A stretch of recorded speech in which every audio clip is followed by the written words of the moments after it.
Welcome back, folks, to Let's Play Pokemon Crystal, no Pokecenters, no Pokemarts run. In our last part, we evolved Cyndaquil into a Quilava, we took down Sprout Tower, and here we are finally at the Violet City Gym. So hopefully we can earn our first gym badge and continue on in this run.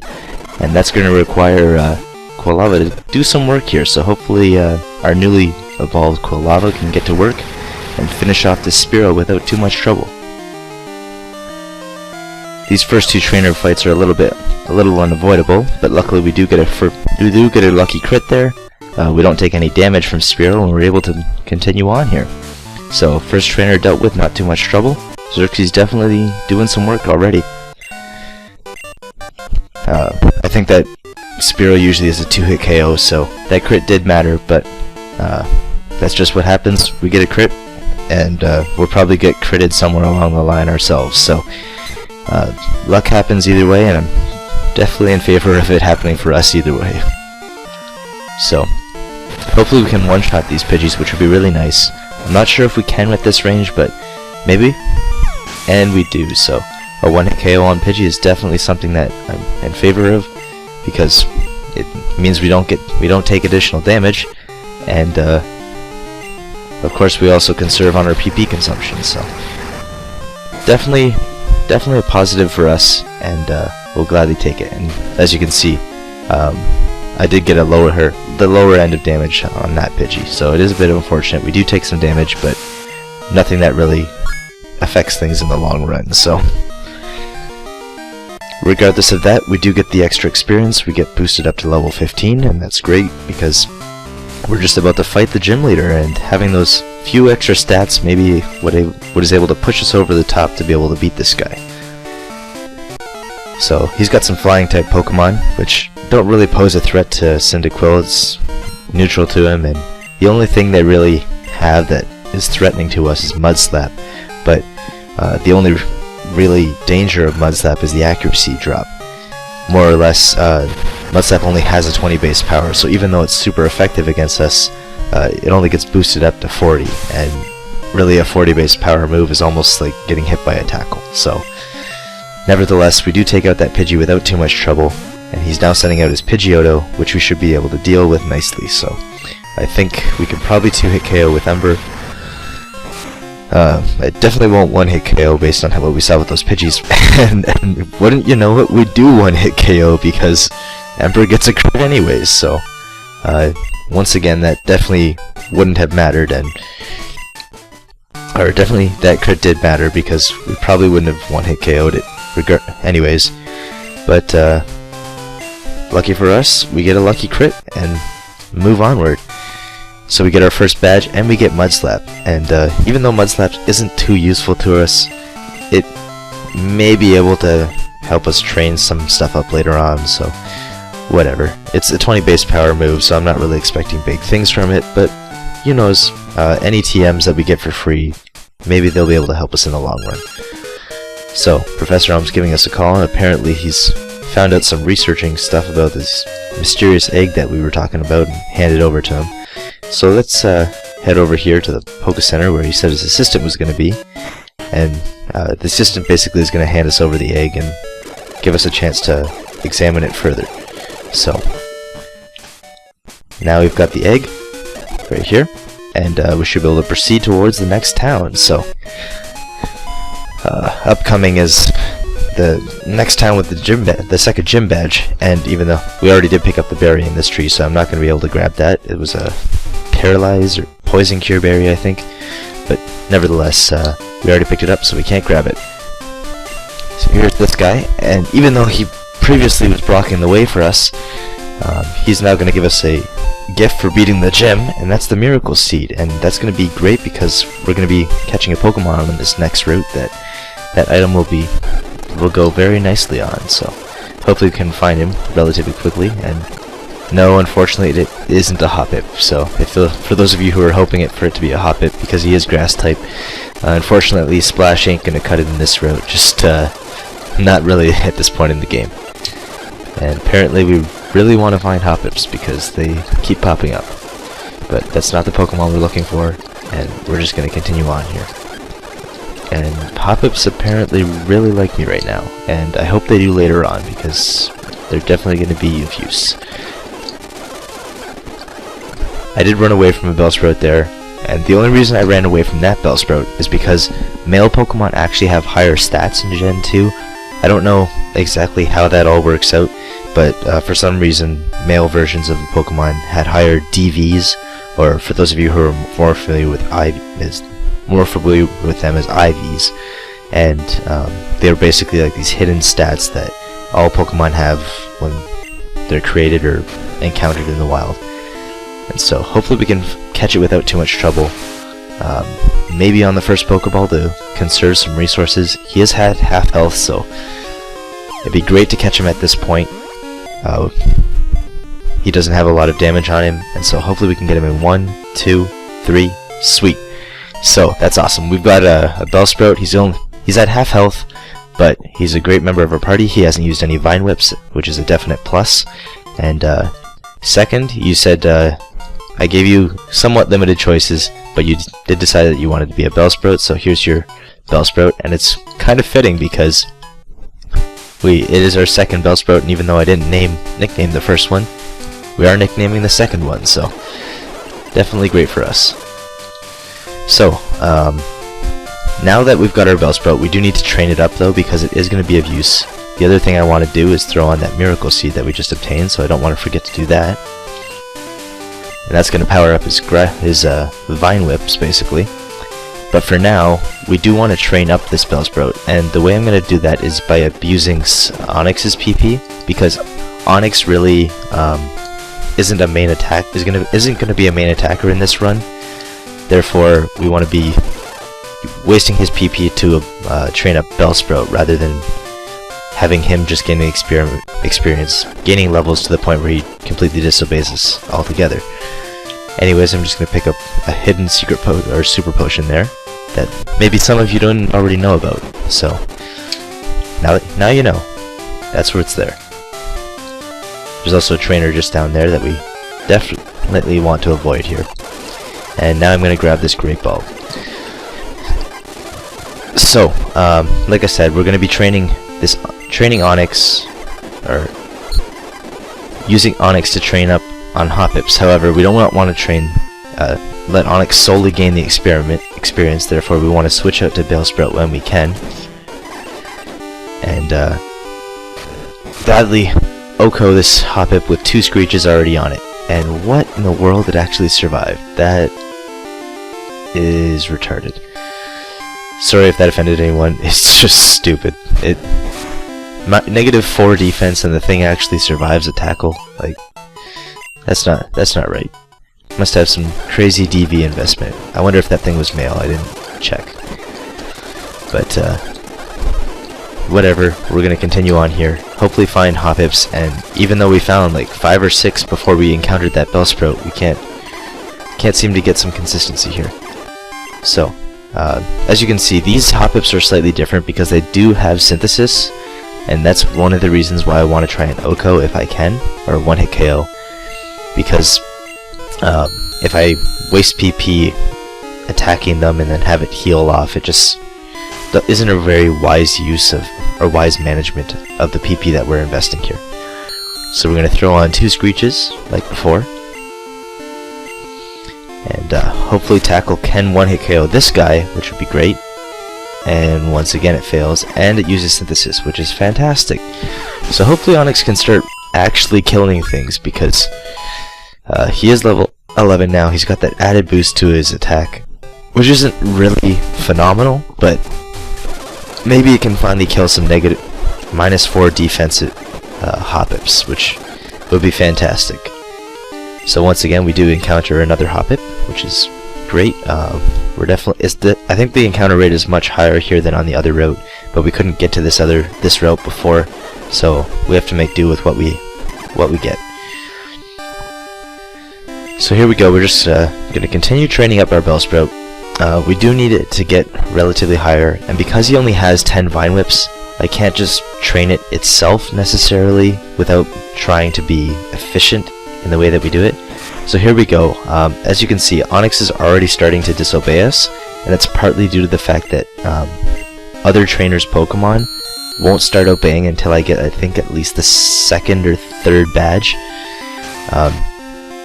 So that is slightly disadvantage to us, a slight disadvantage to us, just because at this point in the game we really want Onyx to be managing his PP so that we can train our guys up a little bit better. But that's just the case of how it works in this game, and we're just gonna have to work around that. So Bellsprout still needs 72 experience to get to level 9, and I think I'm gonna want to get him to level 9 before I start fighting things on its own. Therefore, we will be training on a couple more Hoppips before we proceed. So hopefully we can find them without too much trouble. I'm perfectly content with facing level 6 Hoppips, just because Onyx is starting to disobey, so the sooner we can kill them the better anyways, and any experience is good at this point in the game, so we'll gladly take that and continue on here. Onyx is already ignoring orders. Instead he wants to use Bind, which I'm perfectly fine with. Any damaging move is good.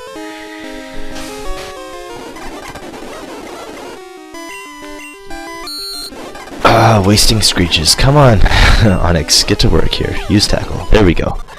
So that's one of the downsides. We're slowly leveling up Onyx, which means he's just going to continue to disobey us even more.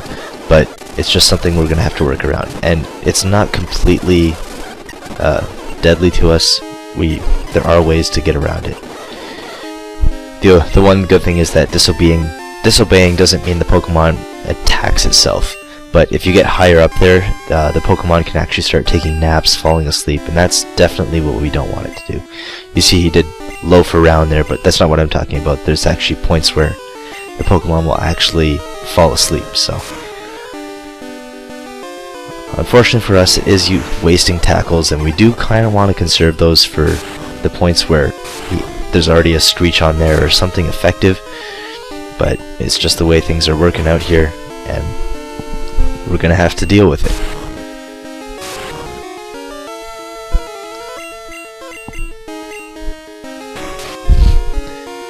Onyx is definitely not obeying us to the best of his ability in this episode, so hopefully we can work our way around it. We did get a Synthesis on there, which is nice. Hopefully we can get one more, and he did use Bind.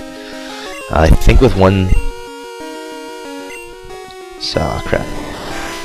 I think with one Screech on there and a couple Binds going, we should be able to take it out. Maybe we can get another Screech. And this Onyx is being completely stupid. Wasting so much extra PP that he shouldn't. So, I'm not a big fan of that. I'd rather him be a bit more conservative with the PP. But that's just the way it is. It's there's no way to really manipulate this portion of the game. Of course, there is a way to manipulate this portion of the game if you want to go with the cheating device route, but as far as manipulating for our purposes, legitimately, for the legitimacy's sake, there's nothing really I can do to ensure that he picks the move I want him to. I can hope that he uses the move that I select, but other than that, there's not really much that we can do to make sure he picks the one that we want him to. And so I'm at the mercy of the random number generator in this case. And hopefully Hoppip doesn't like healing too much, and we can finish him off rather nicely here with a Tackle. He is using Tail Whips, but because he can't actually attack here, Hoppip is really no threat to Onyx, so gladly going to take the experience and hopefully move on. And there we go. Bellsprout is finally level 9, which means we can actually start proceeding somewhat in this training session, and we definitely want to avoid this trainer here, which we do. That's the one thing in this gen, is that there's now mobile or moving trainers that require me to be a little bit more careful with how I proceed while dodging them. And this guy wants us to buy a Slowpoke tail for $1 million, and I don't think so. We're already saving our money. We're not buying anything else. Why would we buy a useless Slowpoke tail for $1 million? So definitely gonna say no to that. Pick up an extra Great Ball there, and in this Pokecenter here, is a fisherman who asks us if we would like one of his rods, and we're definitely going to say yes to that. We get a free old rod, and that allows us to go fishing for some Pokemon, mostly Magikarps, but you can catch, I think, a Tentacool or a Poliwag or something in this route, but that's not really what we were looking for. I just wanted to pick up the old rod just to have it. It doesn't really mean much for us in this run through, but I'm definitely going to be taking it just for completionist's sake, I guess we'll say. Unfortunately, that guy can't see us, even though he's only like 3 spaces away, but that works out for us because we can now proceed to progress with our Bellsprout here. So this guy's got a couple Geodudes, which we should be able to deal with rather nicely now that we do have our Bellsprout trained up to level 9 at least, so I think we should be able to get some one-hit KOs off. That and this trainer gives us some excellent experience for Bellsprout, which it can take advantage of on its own, so hopefully we can get some OHKOs. Level 4 Geodudes will definitely die to a one-hit KO. And that crit clearly didn't matter as we were already one-hit KOing level 4 Geodudes at level 5. Oh, sorry, at level 5. He does have some higher level Geodudes though, which may pose a threat, may not. Nevertheless, I think this is his highest one. It's level 8, and if we can OHKO it, which we do, we get a crit. But I don't think the crit really mattered. I think we were perfectly fine with that. We also got to level 10, which is very nice, and I think this last Geodude may put us up to level 11, which I'm definitely in favor of. Having that extra bit of experience is something I'm perfectly content with. So there we go. Bellsprout gains its level, it goes to level 11, and perfectly fine with that. We've also learned Wrap, which is an excellent move to have. It'll give us a little bit more breathing room as far as leveling up and gaining more experience goes. So anyways, the next thing I'm going to want to do, I don't know if I want to face that guy just yet. I think I want to get a few extra levels in anyways. And so we're going to want to proceed back up here and hopefully dodge this one trainer here. Shouldn't be too much of an issue. There we go. And I think we would want to fight that trainer last, if I'm not mistaken. He's got one Pokemon that kind of poses a threat, even though it shouldn't. It's a water type which has a flying move, unfortunately, so a bit of a disadvantage for us, but nothing that we really shouldn't be able to handle. Either way, the guy that we do want to fight is right here, and I believe he has 2 Poliwags. If this is the guy who has the Magikarps, I'm going to be kind of disappointed. And he does have the 2 Poliwags, so that's perfectly fine with us. We should be able to one-hit KO them. They are level 8, but with Vine Whip in tow, we should be fine. And if that doesn't KO, we do have Wrap. We'll take some damage from Bubble, which is a bit unfortunate, but because we resist it, it doesn't really bother us too bad.